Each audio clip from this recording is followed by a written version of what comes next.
The Road to Oz by FrankBaum. Chapter 17. The Royal Chariot Arrives.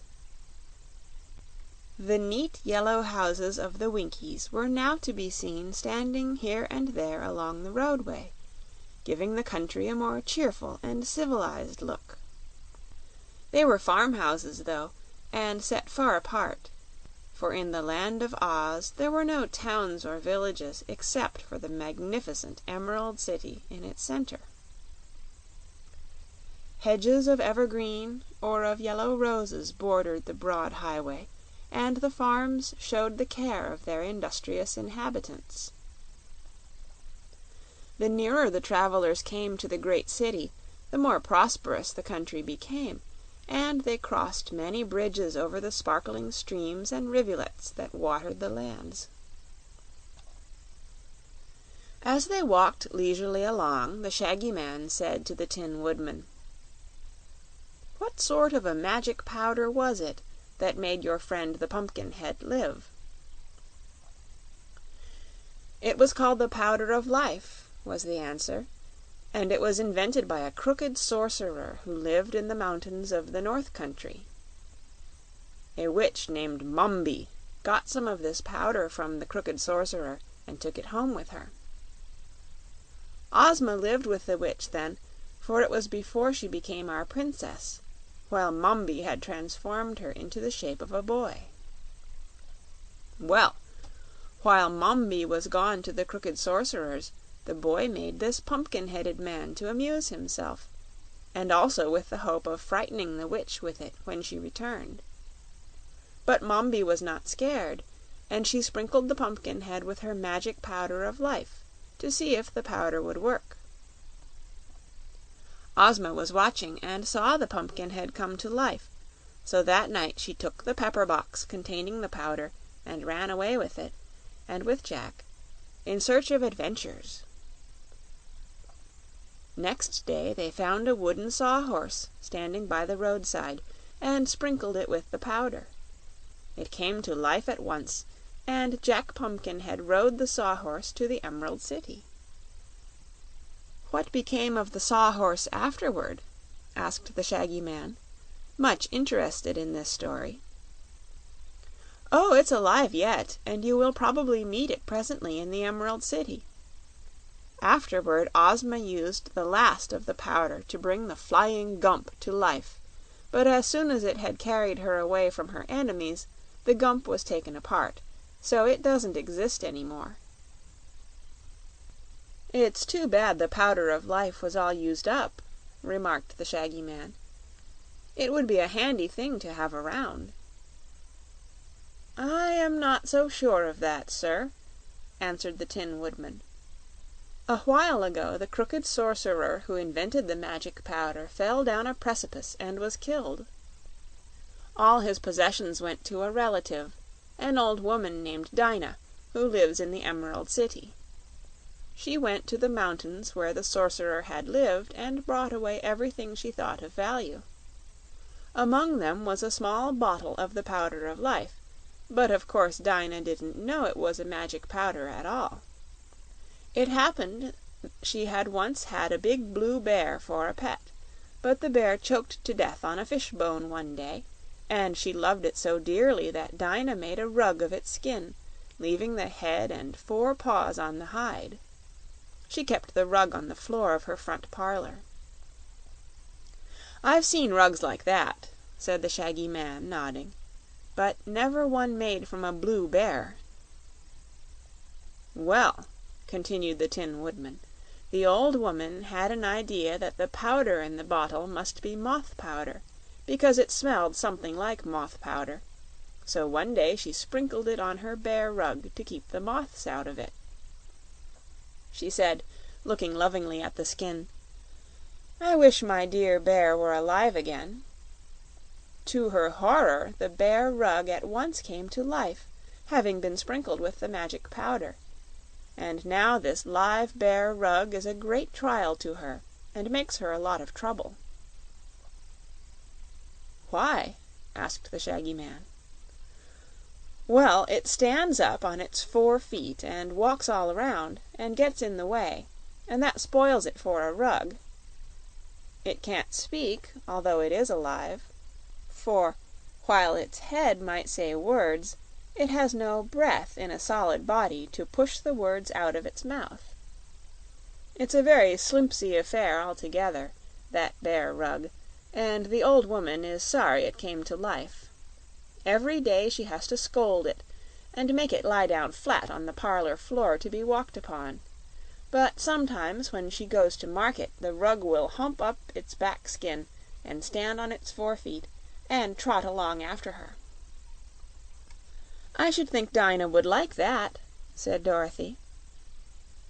"Well, she doesn't, because everyone knows it isn't a real bear, but just a hollow skin, and so of no actual use in the world except for a rug," answered the Tin Woodman.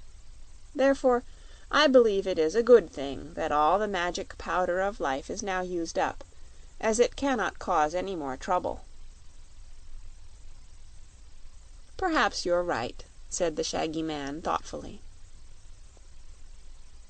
At noon they stopped at a farmhouse, where it delighted the farmer and his wife to be able to give them a good luncheon. The farm people knew Dorothy, having seen her when she was in the country before, and they treated the little girl with as much respect as they did the Emperor, because she was a friend of the powerful Princess Ozma. They had not proceeded far after leaving this farmhouse before coming to a high bridge over a broad river. This river, the Tin Woodman informed them, was the boundary between the country of the Winkies and the territory of the Emerald City. The city itself was still a long way off, but all around it was a green meadow, as pretty as a well-kept lawn, and in this were neither houses nor farms to spoil the beauty of the scene. From the top of the high bridge they could see far away the magnificent spires and splendid domes of the superb city, sparkling like brilliant jewels as they towered above the emerald walls. The Shaggy Man drew a deep breath of awe and amazement, for never had he dreamed that such a grand and beautiful place could exist, even in the fairyland of Oz. Polly was so pleased that her violet eyes sparkled like amethysts, and she danced away from her companions across the bridge and into a group of feathery trees lining both the roadsides. These trees she stopped to look at with pleasure and surprise, for their leaves were shaped like ostrich plumes, their feather edges beautifully curled, and all the plumes were tinted in the same dainty rainbow hues that appeared in Polychrome's own pretty gauze gown. "Father ought to see these trees," she murmured. "They are almost as lovely as his own rainbows." Then she gave a start of terror, for beneath the trees came stalking two great beasts, either one big enough to crush the little daughter of the rainbow with one blow of his paws, or to eat her up with one snap of his enormous jaws. One was a tawny lion, as tall as a horse nearly; the other a striped tiger almost the same size. Polly was too frightened to scream or to stir. She stood still with a wildly beating heart until Dorothy rushed past her and with a glad cry threw her arms around the huge lion's neck, hugging and kissing the beast with evident joy. "Oh, I'm so glad to see you again!" cried the little Kansas girl. "And the Hungry Tiger, too. How fine you're both looking! Are you well and happy?" "We certainly are, Dorothy," answered the Lion, in a deep voice that sounded pleasant and kind. "And we are greatly pleased that you have come to Ozma's party. It's going to be a grand affair, I promise you." "There will be lots of fat babies at the celebration, I hear," remarked the Hungry Tiger, yawning so that his mouth opened dreadfully wide and showed all his big sharp teeth. "But of course I can't eat any of 'em." "Is your conscience still in good order?" asked Dorothy, anxiously. "Yes, it rules me like a tyrant," answered the Tiger, sorrowfully. "I can imagine nothing more unpleasant than to own a conscience," and he winked slyly at his friend the Lion. "You're fooling me," said Dorothy, with a laugh. "I don't believe you'd eat a baby if you lost your conscience. Come here, Polly," she called, "and be introduced to my friends." Polly advanced rather shyly. "You have some queer friends, Dorothy," she said. "The queerness doesn't matter, so long as they're friends," was the answer. "This is the Cowardly Lion, who isn't a coward at all, but just thinks he is. The Wizard gave him some courage once, and he has part of it left." The Lion bowed with great dignity to Polly. "You are very lovely, my dear," said he. "I hope we shall be friends when we are better acquainted." "And this is the Hungry Tiger," continued Dorothy.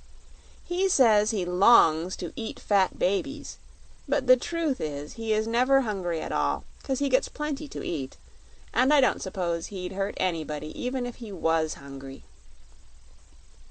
"Hush, Dorothy," whispered the Tiger. "You'll ruin my reputation if you are not more discreet. It isn't what we are, but what folks think we are, that counts in this world; and come to think of it, Miss Polly would make a fine variegated breakfast, I'm sure." Chapter 17